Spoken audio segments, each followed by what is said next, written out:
Lesson number 2. You cannot save your way to wealth. You cannot save your way to wealth. You must invest. You cannot save your way to wealth. You must invest. This is a very interesting point. If Nancy had saved her money in the bank account, she would not have achieved financial freedom by the age 45. You know why? She would have only accumulated 1.8 million shillings. You can do the math for yourself. Out of the 4.6 million shillings, she will only have accumulated what? 1.8 million is what will be in her bank account. Do you see the big difference? Yeah? So, the real game changer, what really changed her, is that she was earning 13% per annum. And that 13% per annum contributed 3.76 million out of the 4.6 million. That is about almost 82%. Now you can see saving is good, but the real game changer is what? Investing. Does that surprise you? Welcome to what you call the 8th wonder of the world. It's called the power of compounding. 3.76 million out of the 4.6 came from investing at 13%. Lesson number 3. Small adjustments make a big difference. Small adjustments make a big difference. You can see the difference between Nancy investing 10% and 20% was 5 years. It pushes her financial freedom by a further 5 years. That's 60 months. You need to work 60 more months. That's a big difference. And when you compare, when she 5% and saving 20%, she works for 25 years instead of 15. It gives her another 10 years on top. You get, small changes, just a small percentage of 5% can make you work for 10 or 5 years extra. So small changes make what? Make a big difference. And it also means that the earlier you start, the better. Lesson number 4.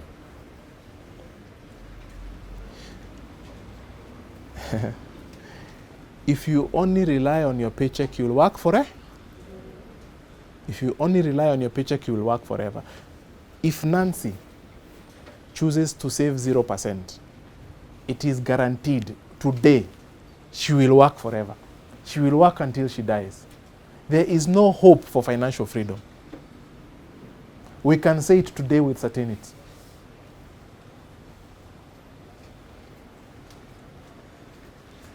So, the choice is yours.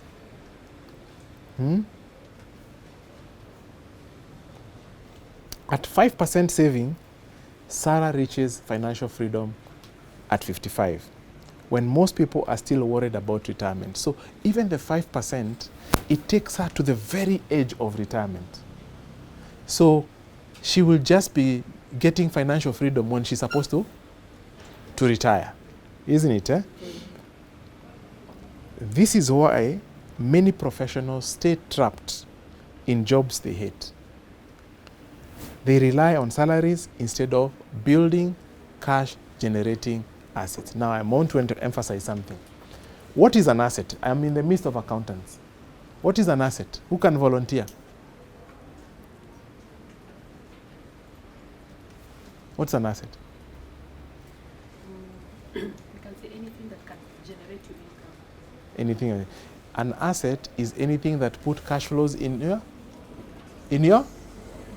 and a liability is anything that removes cash flow out of your pocket. Now, As long as you depend on your paycheck, you are the only asset that generates income in your family. Am I making a point here? But the moment you start saving and investing, you start creating another asset besides yourself called a portfolio, which in the next 15 years, if you're still saving 20%, will be 4.6 million that generates 50,000 every month without you showing up at work. So the trick is to create asset.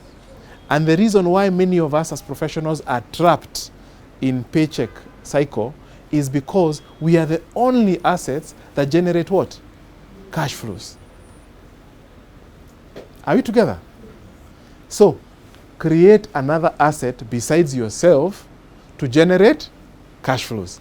And that asset that you're talking about here is a portfolio. Okay? So that's a very important lesson number 4. The paycheck cycle is a trap to keep you working, not to set you free. But once you create assets that pay you, work becomes a choice and a joy, not a survival necessity. Okay? So lesson number 5. Your salary is not the problem.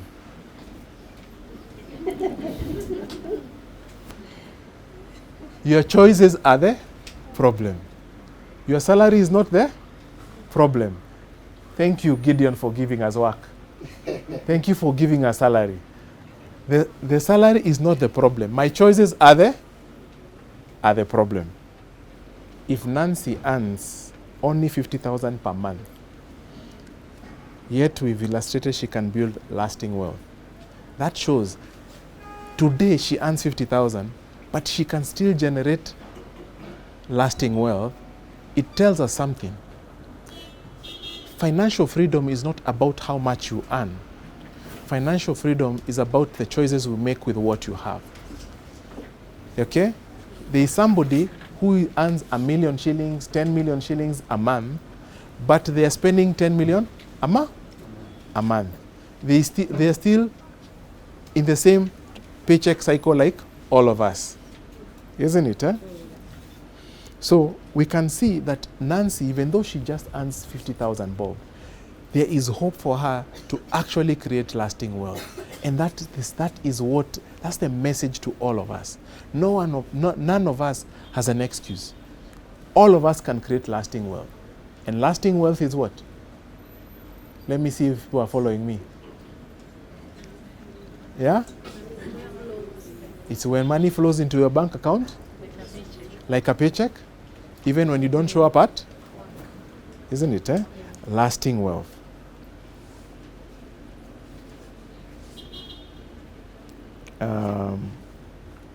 So you don't need a 6-figure salary. Yeah? You don't need a 6-figure salary to build lasting wealth. You just need to make better money choices starting now. No excuses. My final lesson number 6. Lesson number 6. The best time to start is now. The best time to start is now. If Sarah's financial freedom decision, or if Nancy, sorry, I'm calling her Sarah. If Nancy, who was seated here, delays to make that decision today, and she makes it when she's 40 years, then she will retire when she's what? 55? If she's will still be saving 20%, isn't it? But if she's be saving 5%, she will retire what? At 65. What a massive difference. Starting now and starting tomorrow is a huge difference. Imagine if you made this decision on your first paycheck that you ever got. Majority of you would be sitting here because you love what you do, not because you need the paycheck that comes at the end of the month.